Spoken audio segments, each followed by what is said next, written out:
اوس چې کله خپل بچی ته رشته کوو جینۍ کوو کله زوی دپاره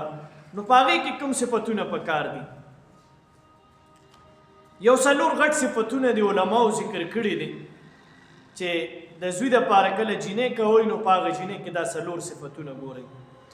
لومبنی صفت خو دا چې حیادار وي حیا نه کوي چې د هغې زړه سترګې مخ دا د حیا ډکې وي داسې جینۍ کوئ او حضرت ابوبکر صدیق رضی الله تعالی عنہ فرمای وای په سړی کې خو حیا بهتر ده خو په ښځه کې حیا بهترین ده یعنې ډېر ښه صفت دی چې په کومه ښځه کې حیا وي دویمه خبره ده چې دا ښځه چې کوم دی دا دیندار وي د دې په زړه کې د نیک کارونو یو شوق یو رغبت ذکر رسول الله مبارک صلی الله علیه وسلم هم چې کوم حدیث فرمایلی دی د واده لپاره چې کله تاسو کوئ چې جینۍ ګورئ نو نسب یې ګورئ چې نسب یې څنګه دی بیا مالداري یې ګورئ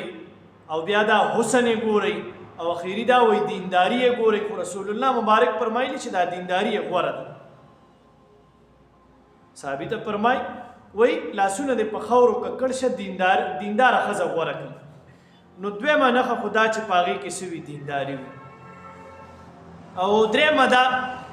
چې هغه د کور کارونو کې هر ټایم مصروف وي د کور کار کوي